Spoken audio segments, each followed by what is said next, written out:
bang no longer human ba yung Osamu Dazai? Oo. Hilig ka pang magbasa? Oo. Anesthesia mo ka? Ano?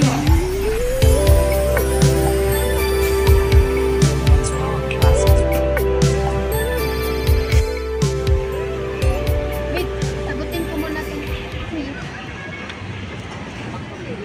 Hello po, Ma? Sige po. Uuwi na rin po ako. Mauna na ako. Sana magkita kayo.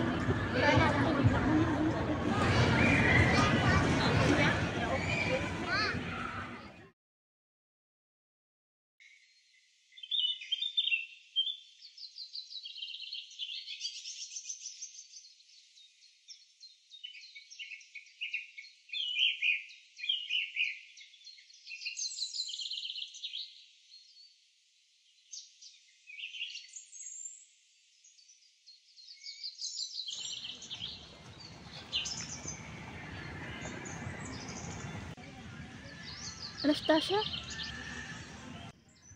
Anastasia? Ikaw ba yan? Tanya? Uy, ikaw nga! Hindi ko inakalang dito tayo makikita.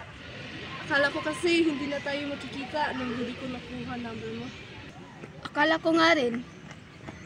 Ano bang ginagawa mo dito? Naghihintay lang ng kaibigan.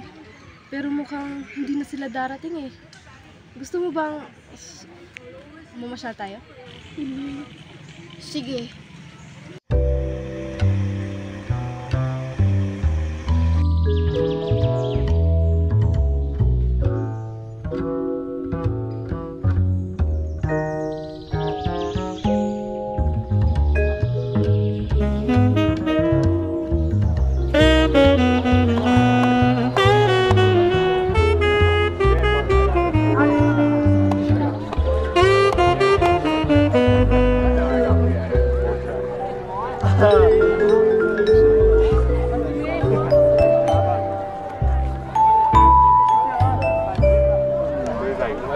One time where I'm like very crazy. That's tomorrow.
Pasensya na sa paghihintay. Kanina ka pa ba? Hindi. May gusto sana ako sasabihin sa'yo. Matagal na. Ano yun? Kasi... Ano ba? Sa unti-unti kasi yung pagsasama natin. Parang... Namulog ako sa'yo.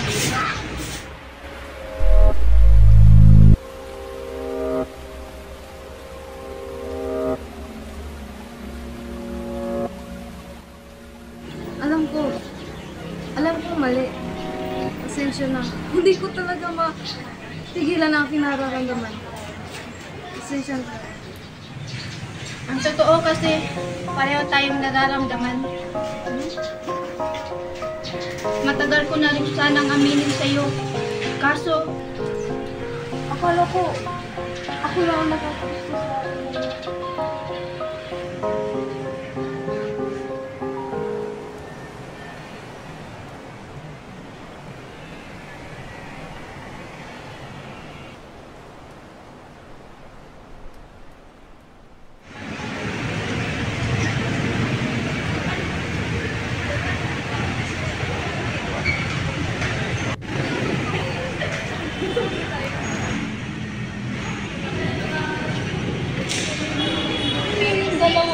Napaka-weird pagmasdan. Oo nga, di ba nila alam na bawal yun? Ayun nga, ano kayang dapat sasabihin sa kanilang magulang kung makita nila ito? Siguro daw mapapahiya yun sila. Tama ka.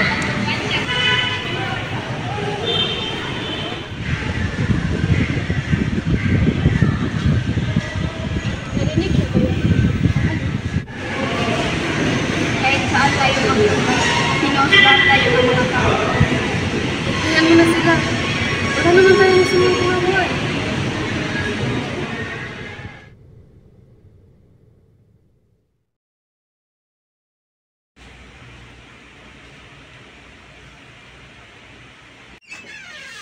Nak, bumili ka nga ng maiinom doon.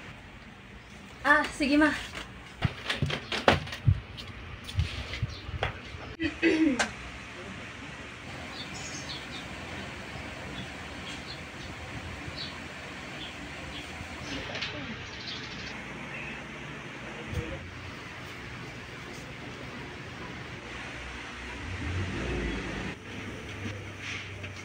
Ma, ito na po! Ma? Tasha rito. Emma, ano yan? Roberto, tignan mo. Anastasia, ano to ha? Ma, pa. Anak, bakit? Alam mo naman na babae para sa lalaki. Hindi ito ang tinuro namin sa'yo. Tasha, hindi namin matanggap ito. Hindi namin matanggap na ang aming anak na babae ay may relasyon sa isang babae. Pero mahal ko po siya. Ano bang hindi mo maintindihan doon? Mahal ko siya. Pero anak, paano na lang kinabukasan mo? Paano ka magkaroon ng pamilya? Paano mo kami mabibigyan ng apo? Pero pa, hindi po lahat ng bagay ay nakabatay sa tradisyon. Mahalaga po ang pagmamahal, respeto at pag-unawa. Hindi sa kasarian.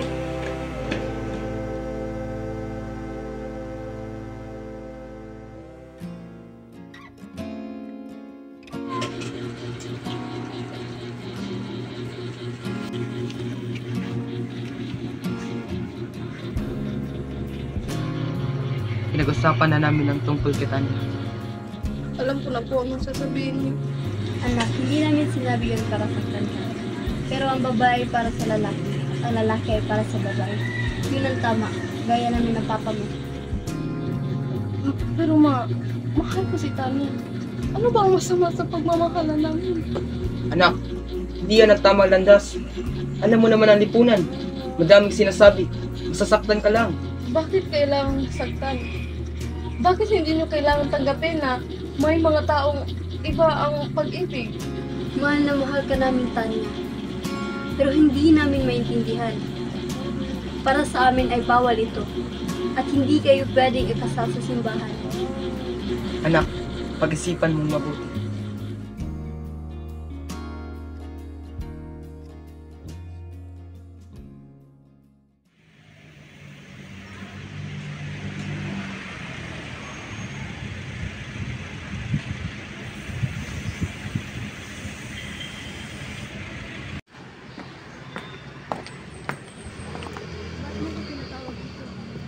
Tungkol ba ito, Kapon? Kailangan nating mag-usap. Iniisip ko yung mga sinasabi ng mga magulang mo noong isang araw.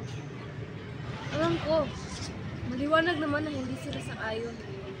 Pero bakit mahalaga yun? Tayo ang nasa relasyon, hindi sila. Hindi rin sila.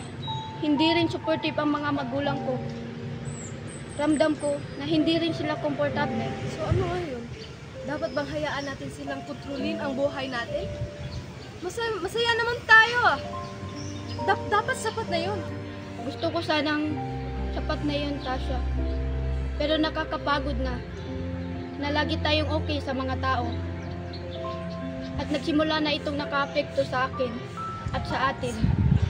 So ibig mong sabihin, sumusuko ka na? Pagkatapos ng lahat ng pinagdaanan natin? Hindi ko gustong sumuko. Pero hindi ko alam kung paano natin itutuloy ito. Kung parang kalaban natin ang mundo. Mahal kita, Tasha. Pero hindi naayos ang pagmamahal ang lahat. Mahal din kita. At kaya ko ipaglaban tayo. Pero kung sumusuko ka na, baka tama ka. Hinto na natin to. Masasaktan ka lang eh. Hindi ibig sabihin nito na hindi kita mahal. Lagi kitang mamahalin. Pero baka kailangan natin ng oras na magkahiwalay para ayusin natin ang ating mga sarili nang walang pressure mula sa pamilya natin. Kung yan ang gusto mo, respetuhin mo. Pasensya na, Tasha. Ako rin. Sana balang araw, magbago din ang lahat. At mahanap natin ang isa't isa. Sana nga.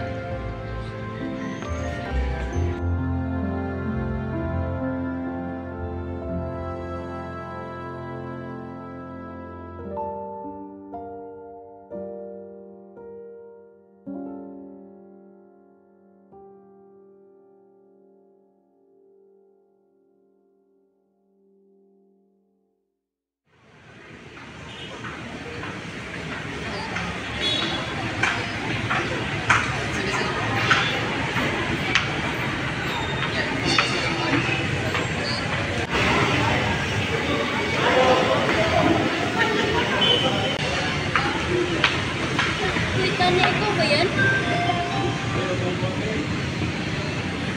Kumusta na po kayo? Ayos lang, ikaw ba? Kumusta ka na? Ang tagal na rin ang huli tayong nagkita. Oo nga po eh. Si Natasha nga pala. Kumusta na po siya? Wala na sila. Po?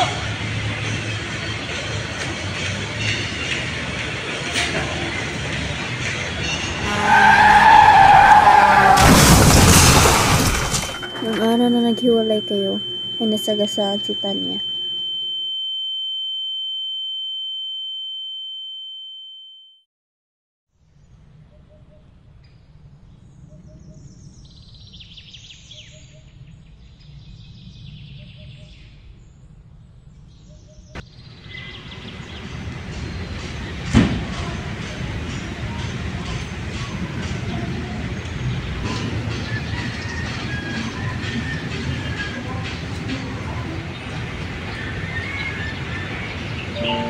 Akala ko magkikita tayo muli. Sana nga yun ang huli kong salita nung una nating pagkikita. Yun din pala ang mga huling salita nung nagkahiwalay tayo. At hindi ko inakalang sasabihin ko ito sa iyo muli kung hindi ganito ang pagtrato ng mundo sa atin. Maaari ko kayang hawakan ang iyong kamay nang walang masamang pagtingin ng ibang tao.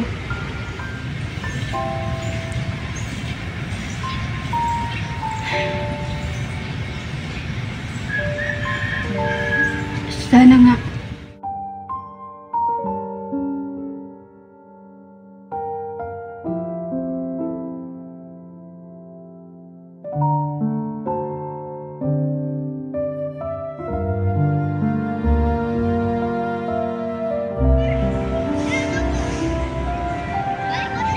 Uy! Atay, uy! Wala na late! Rigo. Mapakay ko katingog ba? Excited.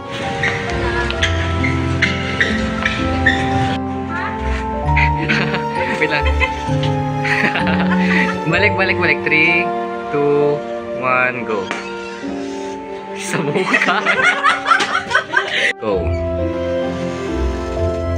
Magtarang ba? And go. Go. Ma, mahal ko po si Tanya. At mahal niya pa rin ako. Ay, yan! So, ito. Action.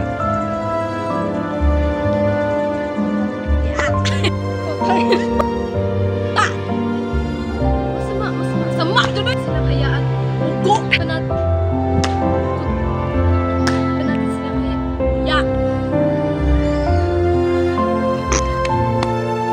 Buang jud.